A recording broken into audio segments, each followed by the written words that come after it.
સ્વાગત છે। ગુજરાતમાં જેમ જેમ ગરમીનો પારો વધી રહ્યો છે તેમ તેમ નેતાઓ પણ વધુ આક્રમક બની રહ્યા છે અને એમાં પણ વાત હોય ગુજરાતની સૌથી ગરમ બેઠક બનાસકાંઠાની તો એમાં પણ ચકમક તો રહેવાની જ।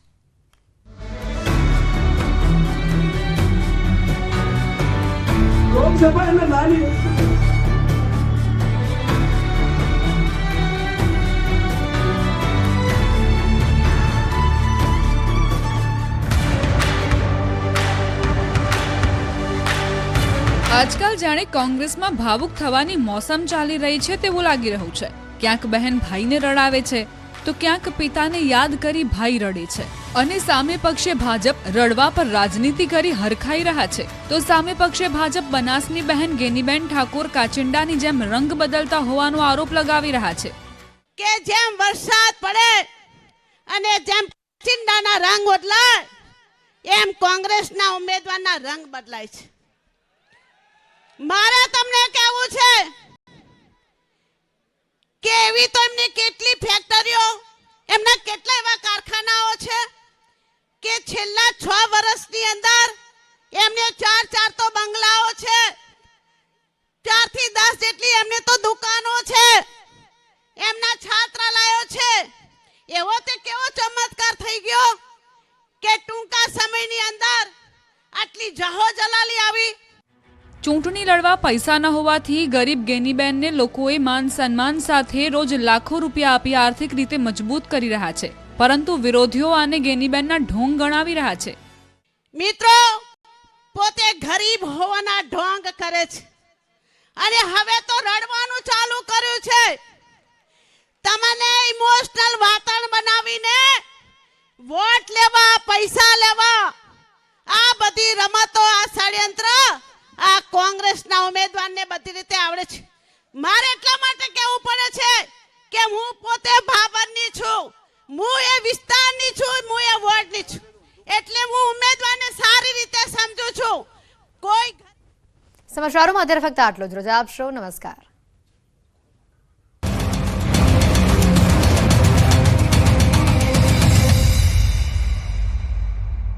अपने आउट 3 वकीलो રાખીને તેમને સામેના ઉમેદવારનું ફોર્મ રદ કરાય તેવો પ્રયાસ કરાયો તે ભાજપની માનસિકતા છે જેમને જનાદેશ ગુમાવી દીધો છે। મારા સોગંદનામાની અંદર મિલકતના ભાવમાં વાંધા કાઢ્યા જેમાં મારી 2007 થી 2024 ની મિલકતનું એફિડેવિટ સરખું જ છે।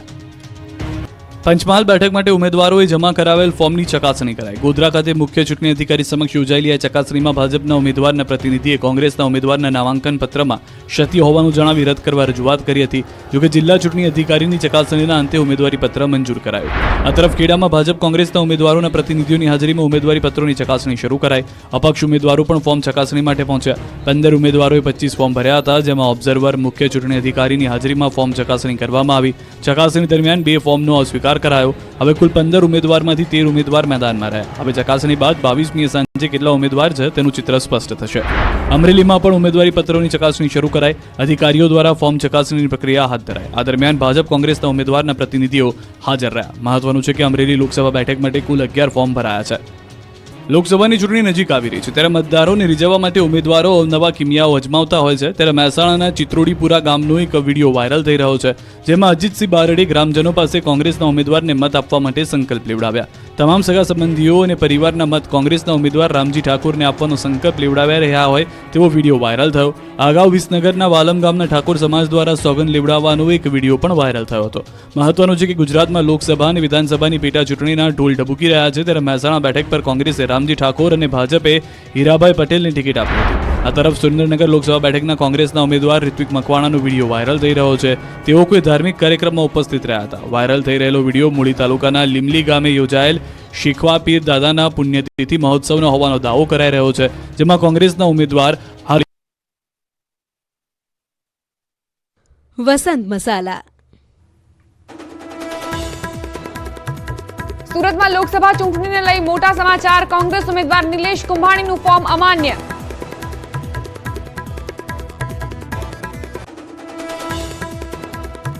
ભાવનગરમાં 24 કલાકના ડ્રામા બાદ ઉમેશ મકવાણાનું ફોર્મ માન્ય। સ્ક્રુટિની પ્રક્રિયામાં ભાજપ ઉમેદવારે ઉઠાવ્યા હતા સવાલ।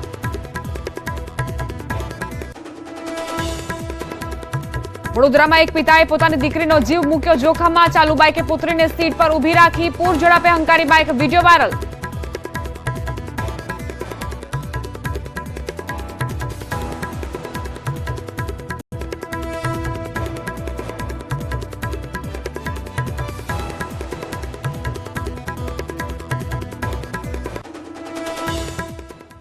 નમસ્કાર, સ્વાગત છે આપનું. આપ જોઈ રહ્યા છો અમારી વિશેષ રજૂઆત ખોટું ન લગાડતા. હું છું આપની સાથે દીપા શર્મા. આજના કાર્યક્રમમાં વાત કરીશું નેતાઓના અનોખા પ્રચારની. સોશિયલ મીડિયાના જમાનામાં પ્રચાર કરતા નેતાઓ હવે કોઈની નજર બચાવી શકતા નથી. નેતાઓ ક્યારેક એ વાત ભૂલી જાય છે કે તેમણે આગવી રીતે કરેલા પ્રચાર ગમે તેના કેમેરામાં કેદ થઈ જાય છે. આવા જ કેટલાક વાયરલ થયેલા વિડીયો જોઈએ.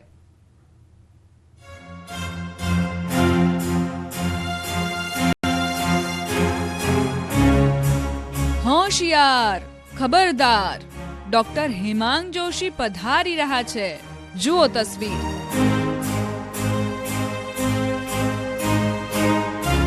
રજવાડી છત્રી સાથે પ્રચારમાં નીકળ્યા નેતા. પ્રચારની સ્ટાઇલ તો જુઓ. વડોદરાની અંદર પ્રચાર દરમિયાનનો હેમાંગ જોશીનો આ વિડીયો વાયરલ થયો છે. હેમાંગભાઈ આગળ ચાલી રહ્યા છે. પાછળ એક વ્યક્તિ છત્રી તેમના માથે રાખી હેમાંગભાઈને ગરમીથી બચાવી રહ્યા છે. જો નેતાને ગરમી નડતી હોય તો કાર્યકરોને પણ નડે જ ને.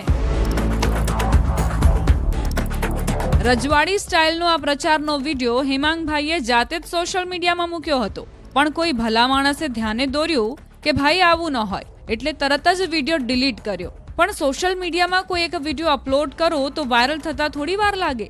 કમાનમાંથી છૂટેલા તીરની જેમ જ આ વિડીયો વાયરલ થયો અને ચર્ચામાં આવ્યો. આ તો હેમાંગભાઈની વાત. હવે જરા ઋત્વિક મકવાણાનો વાયરલ થયેલો આ વિડીયો જુઓ. ન્યૂઝ 18 ગુજરાતી આ વિડીયોની પુષ્ટિ નથી કરતું, પણ વાયરલ વિડીયો જોવા જેવો છે. ઋત્વિક મકવાણાની વાહ થાય તો ઋત્વિકભાઈ પણ પોતાની પીઠ પર સાંકળના પ્રહાર કર્યા વગર થોડી રહે. જેમાં ઋત્વિક મકવાણા શેખવા પીર દાદાના પુણ્યતિથિ મહોત્સવ દરમિયાન યોજાયેલા ડાક ડમરૂના કાર્યક્રમમાં ભાગ લેવા આવ્યા છે. જ્યાં ભુવા ધૂણી રહ્યા છે તો ઋત્વિક મકવાણા સાંકળથી તેમના શરીર પર પ્રહાર કરી રહ્યા છે. મૂડી તાલુકાના લીમલી ગામનો આ વિડીયો છે.